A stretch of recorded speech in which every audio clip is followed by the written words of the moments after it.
Hey everyone, welcome to a new video. My camera's actually broken, as you can tell it's a little bit flickery, so I'm going to turn that off, but it's good to see you all.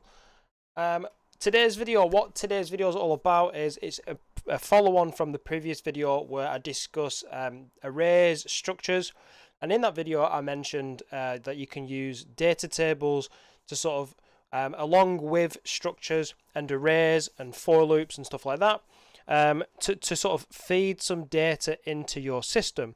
So I'll just quickly discuss how to set one up and what kind of information you can put in there. And then I'll give you a couple of examples how I've used them to create some data-driven gameplay and just how they can be used to sort of reference stuff. It's not necessarily like you'd use this as an inventory system. It's not like you're going to be storing all of your game's data in a spreadsheet. That's not what it's like. It's more of I've got thousands of items within my game, and the player has picked up item 62. What's item 62? Check the database. All right, it's some gold coins, and then this is the file. This is the quantity, this is the static mesh, this is the material. You can save all that in your data table. Anyway, enough talk, let's go into a quick example. So on the previous video we made, I think it was a pet structure. What I've gone and done now for this example is I've gone ahead and created a structure which is for an item. So most games, items have maybe like a unique ID. They have a name, they have a description, something to describe it by. An icon, which is a texture 2D. This is what would be displayed in your inventory. The static mesh, that's what it would look like in the actual game, physically in your character's hand or on a table. The quantity, that's typically like the stat quantity. If you imagine you pick up a box of ammo, the quantity might be 100 rounds, or it might be one sword, sort of thing. Health. If it's an item that can have a health figure, sort of like armor or something like that, so you can set the armor to like 100% or something like that. Value, currency, and category. Category for me, I've also set up an enumerator for categories. So this is weapons, medical, or miscellaneous, and that's just a way you can select them. So how do I go around using the structure along with a data table to sort of create data-driven sort of lists and arrays and stuff like that? So I had to pause there. I put a mint in my mouth and it was so pepperminty. It was making me cry. Yeah, so basically data table. Data table in a sense is almost like an Excel spreadsheet. Now, the reason that you need a structure is because the actual column headings are derived from the structure. So if you see here for the item, we've got ID, name, description, icon, static mesh, blah, blah, blah. Here we've got ID, name, description, icon, static mesh, blah, blah, blah. So all the column names have been sort of set up by the structure. And then effectively the data table is just the rows for the sort of table of data, but with the structure of the item or whatever you've set up. So whether you've set that up for pets or collectibles or something such a thing, I've picked item in this instance because it's so high up that it's so generic that it covers quite a lot of things. But that's where I've put the category at the end, just then you can sort of categorize it. Because in some respects, in a game, everything's an item, but you might want to categorize it in such a way that sort of breaks it down. Or you could have weapons as a structure. You could have... It depends on what your requirement is. Because something like a gold coin, you're probably not going to want a health. And you're probably not going to want a damage value, you know, if you're throwing gold coins at someone. But I'll leave the how to set these up. This is just an example. I'll leave all the rest of it up to you. So let's nip back to the content browser, and I'm just going to show you where they are. So miscellaneous is where you'll find a data table, and just in case you haven't seen the previous video, I recommend you watching the previous video, but if you haven't, under the blueprint you'll see both structure and enumerator. Enumerator was just to give me them options.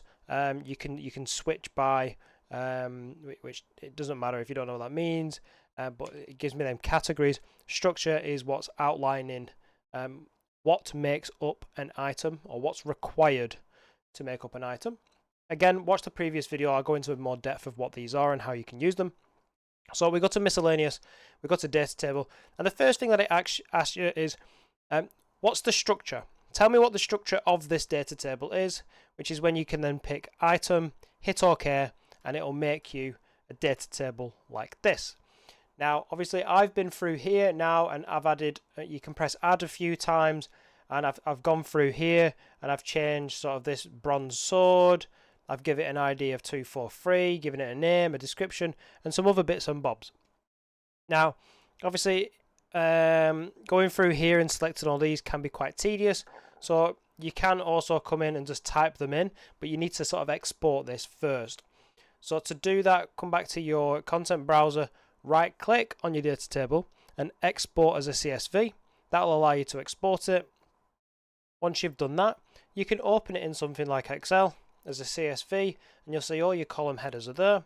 And then here you can type in all of the information in mass, and then you can hit save.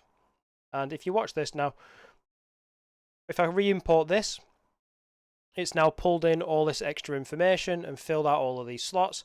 So what you can do is you can create an offline CSV, keep adding your new items, and then when it's ready, or when it's right to, you can then re-import this and it'll update your game, or it'll update the sort of references that your game's driven from nicely. So then obviously you can do what we've been doing in some of the other videos. You can then pull in sort of loops to loop through it and assign it to arrays. But what I think is probably a good idea, actually I'll show you something just before we move over to the examples, because the examples will really show you how it's useful. So if you just type in data table, you will see there is a few options. So it's like column names, row names. Column names is not that useful, but for me, row names is one of the most important. So you'll select the table that you want, so DT table. This will pull out row names, and then I'll do a for each loop. So obviously, this is going to loop through every row. So this is going to go through here and go, oh, okay, this is the row name, this is the row name, this is the row, and it's gonna export all of them. It's going to loop through each of those, and that's going to be stored in here. So the first one's going to be bronze sword 01, then the second loop is going to be bronze sword 02. Then what you can do is you can do another data table search, and does it exist? So does data table row exist? So for every loop, we're going through and we're looking for this row name. So we know it exists because we're going through the data table, looping through it, and for every one that it finds, this is not actually the right one, sorry. It's going to be structure, to be honest. Where is it? Or was it just there then? Get data table. I don't think it's that one even. No, it's get data table row. Okay, sorry, it was this one. So for each loop that it's going to go through, it's going to look for the row name in this data table, and if it finds it, it outputs the structure with this information in. So if you wanted to now, you could break, and for every item you can get all the information for each of these. Now what you probably could do as well if you wanted to, but I wouldn't recommend this in all cases, especially with really large data tables, is if you set up an array of S item, drag this and do add unique. Effectively what you are doing is you are cloning your entire data table. So what you could do, you could just set up a giant database of stuff, loop through it like this on an event begin play right at the beginning of your game, sort of like a loading on a loading screen or something like that. And then you know in this array you've got every item in your game. So then at any point you could use this array and say find, and you could look for if you could look for, I don't know, a specific item with a specific ID. So you can say, does item 243, is that in this database, which we know it is because that's the one that I set up at the top. Whoops, let's go back. Then it'll go, great, that's in the index blah blah blah, which then you can get a copy of that reference. And then you know then, if you do a break here, you know then that at any point, like let's say a good example would be characters walking through a game, like an RPG game. There's an item on the table, you go to pick it up. Now, you can pick up item 243. This finds it in the little database. Then we want to get the static mesh and make that a live object. Or because it being on a table means that it would be driven by its static mesh. To make it visible within the game, it's using a static mesh. But now I'm picking it up, I need the icon. So the item that I've just picked up, what's the icon? And then you can use that icon and its ID and add that to our inventory. You know, but obviously you need to build these systems to make that work, but that's it in some respects. So what I'll just do is I'll just jump over to this one. So this is a quick little character selection screen. So we've got Fighter Dave, Fast Jeff and Cool Charlie. And when we click on each of these, some rendering here has gone a little bit slow, but you can see that there's a description for each of them. And then obviously the elements on the screen are changing. We'll pick one of these, press play, and obviously then we're free to use this. That's just a little demo that I set up for somebody, but it is driven by a data table. So if we come into here, you can see that I've got character 1, 2 and 3. They've got a name. They've got the character actor, which is what the actual blueprint in the game relates to. The avatar, which is what I want it to display on the screen as, and then a little description underneath. So you can see all that's been set up here in a data table. And then where did I set all this? Here we go. Right at the beginning of the game, obviously I set the view for my camera, create a sort of display to display all the options. Then I get all the characters and add them to a list. So that's derived from a data table. We loop through the data table. Again, we then see if that data table is in... Sorry, we look for the rows. Look for them rows in the data table and output each structure specifically. And I'm adding this to a unique characters array. I then use them to set my widget blueprint character selection, and we pick one at random as the first one to display, just so it's a little bit more unique each time. So that's all data driven. Obviously we've got the UI here, and when we do the pick item, it does this selection and builds the user interface. Another one is going to be, now here's a silly little game I tried making, or slowly started building, like a Call of Duty esque project, just to mess around. Just some I miss the old team deathmatch sort of games where you run around in sort of like small little maps and just blat each other. So I started making something else. Anyway, I made a data-driven achievement system. So I like the fact that you could come into the game and you could pop up your achievements list, like killing spree, kill 5 enemies, kill 10 enemies, airborne, stay in the air for at least 5 seconds, shoot hidden targets. And I like this idea of the achievements list. So knowing that I'm going to have lots of achievements within the game, I thought it made sense that I should pop all these down in a data table. So I've got obviously the name, So it's like all the different achievement names, the description, whether they are hidden, true or false. Obviously that's going to be, you've not accessed the area which makes this possible yet, so it's hidden, true.